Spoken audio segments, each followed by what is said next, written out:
everyone. Welcome to the Breaking Moment podcast.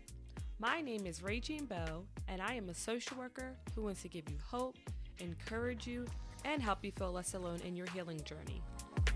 This podcast is dedicated to helping you heal, learn, and grow to become a better version of yourself. Through education and personal experience, I will discuss topics around mental health and spirituality. So, let's get started on today's episode.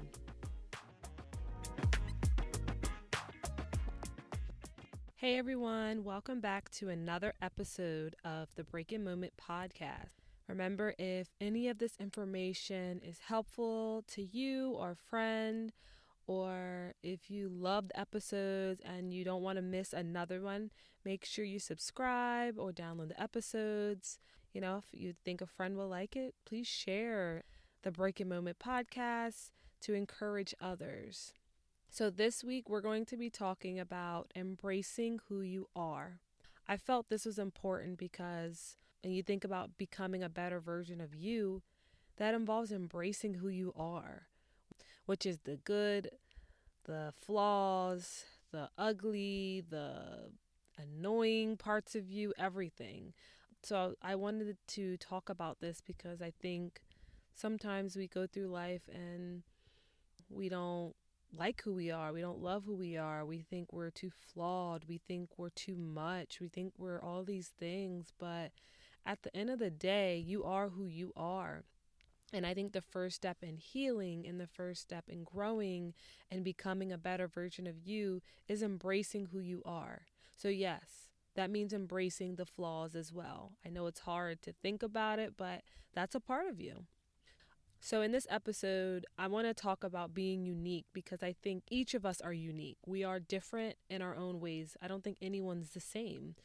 So I want to talk about us embracing who we are, as in embracing our uniqueness, embracing who we are authentically.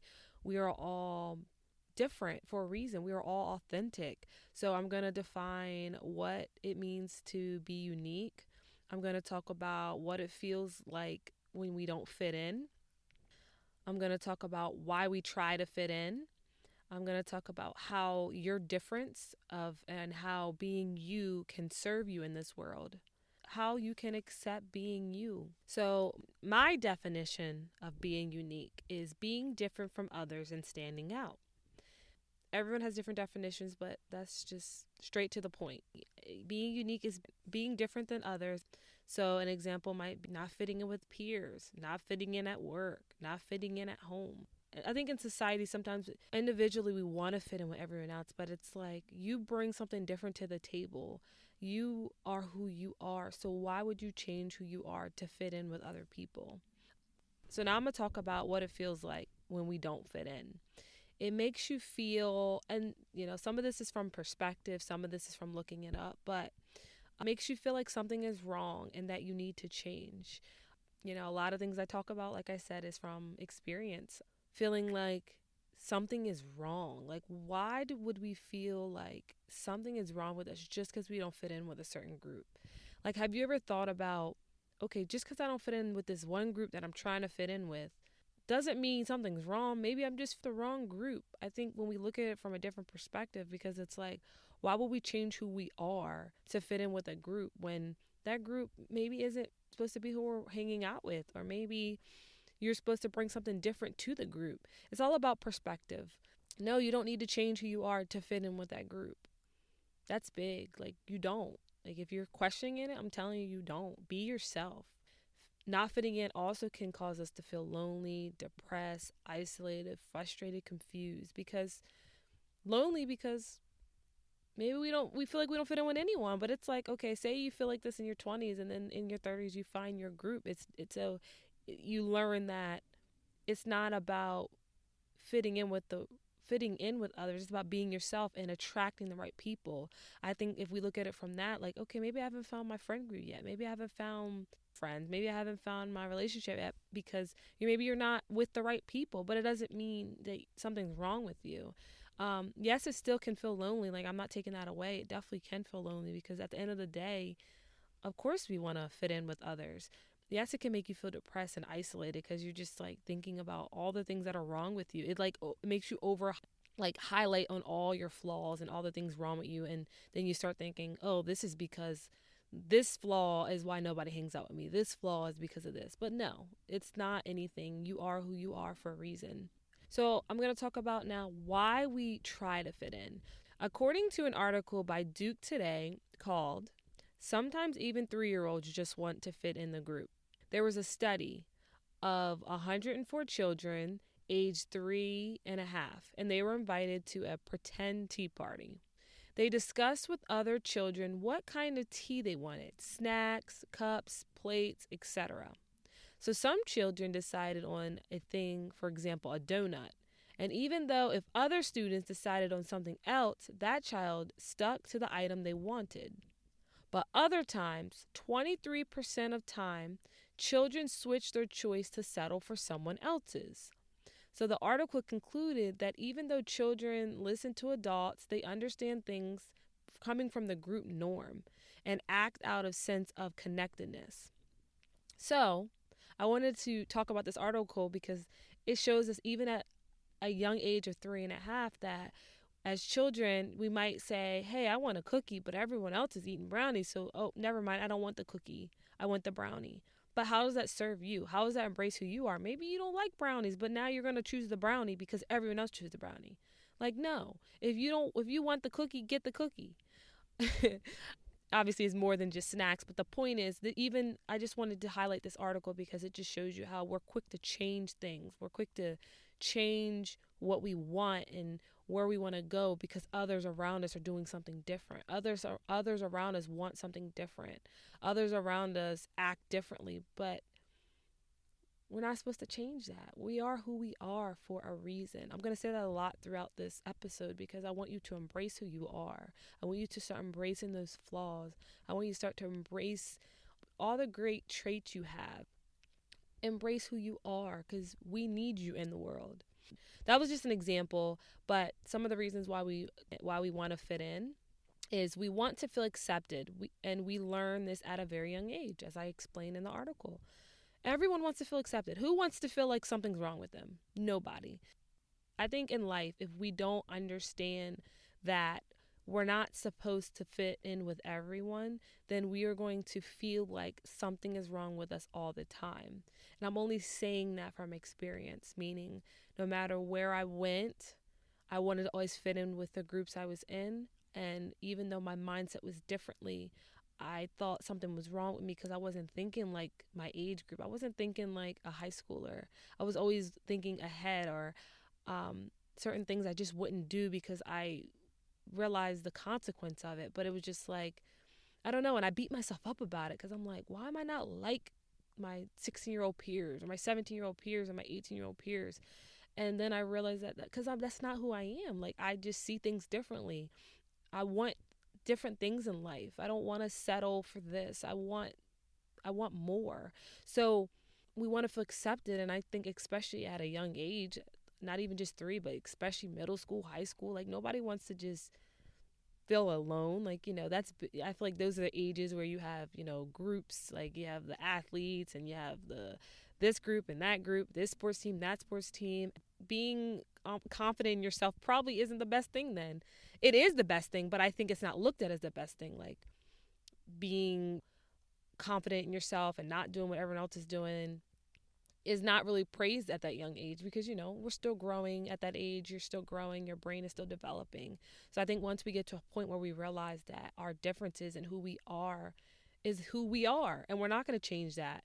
And watch when you start standing for who you are, the world around you will change, meaning you'll attract different people. Maybe people that accept who you are. Maybe people that are similar to you. And I just noticed that once I started embracing who I am, I feel like my friends group changed, the people I was around changed, and I became more peaceful. Yes, sometimes it's still hard, but I feel like overall, because at the end of the day, I'm being who I am. I'm embracing all the parts of myself. I'm not hiding parts of myself to fit in with a certain group. And I hope that you can get to that point because, as I mentioned in one of the episodes, life is precious. I hope that every day that you are becoming a better you. And becoming a better you means embracing all of the parts of you. Sorry, I kind of got off track. So, why we want to fit in is we want to feel accepted, and we learn this at a very young age. We also, another reason is we want to feel like we belong. That kind of ties into what I just said. We want to belong, we want to feel accepted. Another one is fearful of being alone. So I just have to highlight this one. Like, I'm going to go in depth about this one because I think that this is big. This is big for not only embracing who you are, I think this is just big in life in general. We don't want to be alone. Nobody does. I get it. But I think we allow the fear of being alone to consume us to where we settle for things less than what we are. Meaning, we might be so fearful of being alone that we will be with a friend group who is not good for us, but we don't want to be alone. Or we might be so fearful of being alone, we might settle in a relationship that we know is not good for us, but we don't want to be alone. Or we might be around family members or people that are toxic to us, but we don't want to be alone. So I think we have to get to a point where we're okay with being alone, meaning you still have your support systems, but we're not going to settle and be in toxic relationships and friendships and things like that just so we're not alone. Because it comes down to, okay, your peace or just the fear of being alone. And remember, we talked about what fear is. It's just fear. At the end of the day, you're not alone, because there's things that we always can do to hopefully find people and support systems, whether it's through social media or clubs, and hopefully there's family, hopefully there may be groups out in the community for you. But I just say this with so much sincerity, that don't allow yourself to settle, allow yourself to embrace who you are or be all you can be because you're fearful of being alone, because you're not alone.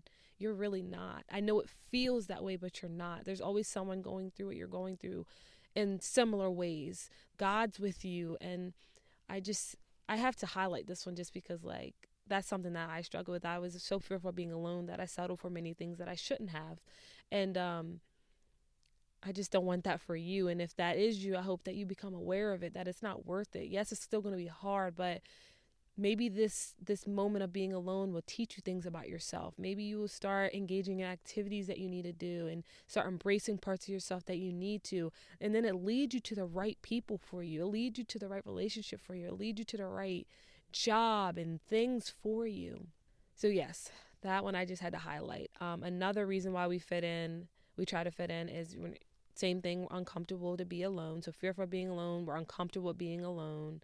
And so now I'm going to talk about, there's a guy named Abraham Maslow, and he created a hierarchy of needs. And pretty much, as I speak, you can kind of picture it. So if you think of a pyramid, and he starts from bottom up, and that means to the top of the pyramid. So at the bottom of the pyramid, it talks about physiological needs. Physiological needs are food, water, shelter. Then the second pillar of it, so think about that. So it's the bottom one. And then the second layer is safety needs. And that's pretty much feeling safe and secure. Then the third level is social. And that's pretty much a belonging, a sense of connection, family, intimacy, etc. Then the next level up is esteem, which is, self-respect, respect for yourself, confidence, all that good stuff. And then the last one, which is crazy, because when I read about this in school, a lot of people don't even reach the last part of the hierarchy. So that's why he goes from bottom up. And a lot of people don't reach this last one, which is self-actualization. And this is where you reach your passions, you start achieving your full potential. So I bring Maslow up because even though I learned about him in school, I think it's important for you to know that he put in there social belonging. The third pillar is social belonging, a sense of connection. And I think it's important to say that that's another reason why that we might want to fit in, because we want to feel a belonging and a sense of connection. So that is an important need. Like, he put that in. So that's why it's important for you to find the right people, though. It's important for you to find the right people so that you can be all you can be and feel a sense of connection. Because let's be real, you can be with anybody. You can be with any type of friends and members in the family or whoever, and you still don't feel a sense of connection, but you're just there because it's a person, but maybe you don't even feel connected to them. How many of your relationships and friendships and things do you feel connected to them? Or are you just there because you're afraid to be alone? Because that will play a factor. It will play a factor if you actually feel a sense of connection and security with those people.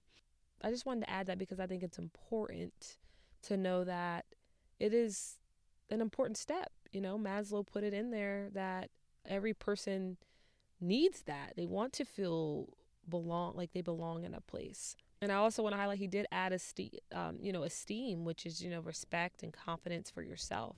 And part of that is about embracing who you are. You have to embrace who you are. You have to have respect for yourself. How are you respecting yourself and having confidence in yourself if you're not embracing all of you? You have to embrace who you are. That means the flaws. That means everything. So how can your uniqueness serve you? It can help you with your purpose in life. It can help you help others. It can help you become your true self, which can help with self-esteem, which can help with self-image, which can help with your confidence. It also can connect you to people who accept you.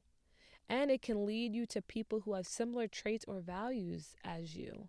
So you and your uniqueness, you and who you are, you might say there's too many flaws, there's too much that I don't like, but guess what? There's someone out there that needs you.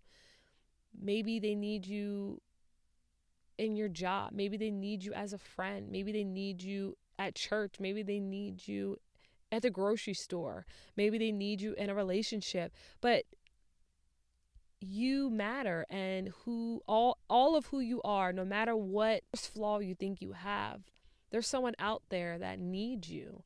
And you never know what your flaw or what all of who you are can help someone in life. Like, I would have never thought, like I said before, I would have created a podcast, but I always had a passion to help people. And I thought some of my flaws with being, a people pleaser and perfectionist and overthinking, that's big for me. I thought that I couldn't do it because I would have overthought it and thought I had to be perfect at it. And just some of my flaws, I just wouldn't have thought I would be doing what I'm doing. But at the end of the day, I'm using those things that I struggle with to help people, to help whoever wants to listen to this. Also, with being a therapist, just helping those in the community with different things they're going through. So I would have never thought that some of the things I've struggled with, some of the things I didn't like about myself, is going to help people in the world. So you never know how your flaws are going to help people, or how your strengths are going to help people, or just how you will help people. So I want you to think about that. It can serve you. It might not feel like it right now, but it definitely can. So how can you accept you?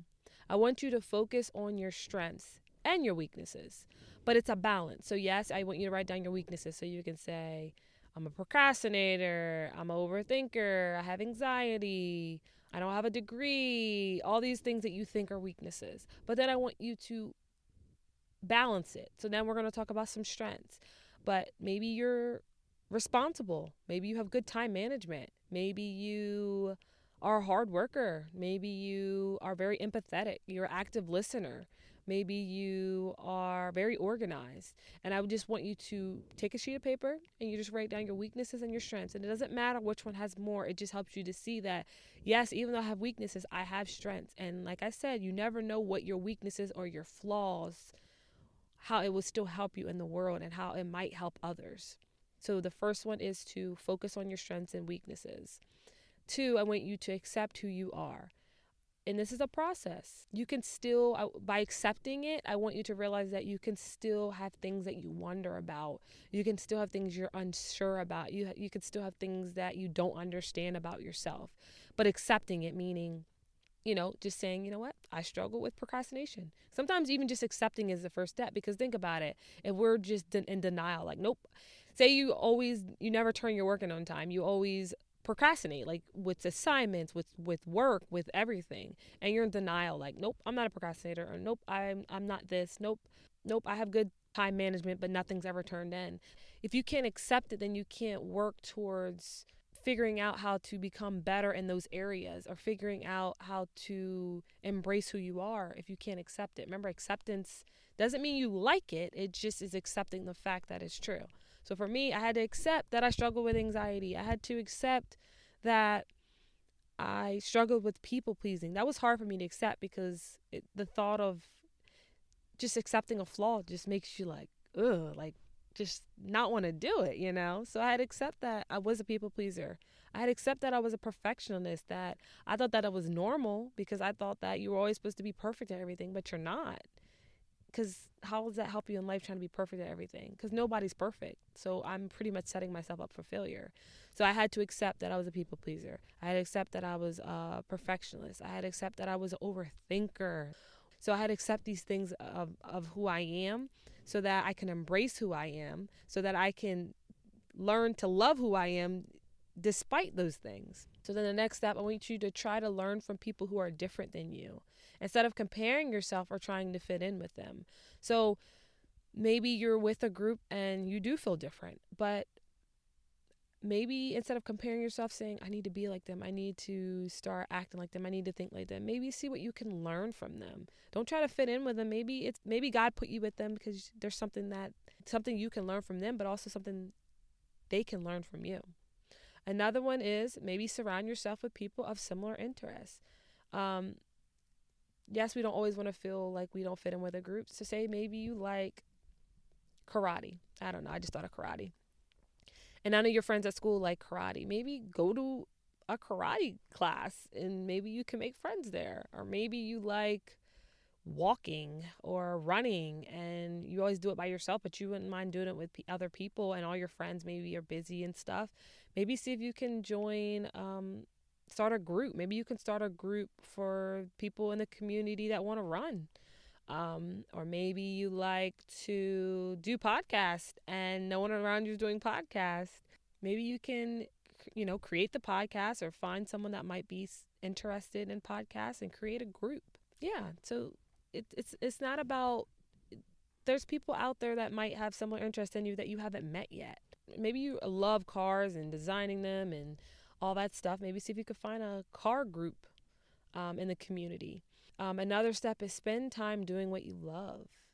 Spend time doing what you love. What do you love to do? Even if other people around you aren't doing it, what do you love to do? Do what you love to do. Maybe your friend group doesn't like drawing, but you love drawing. Draw.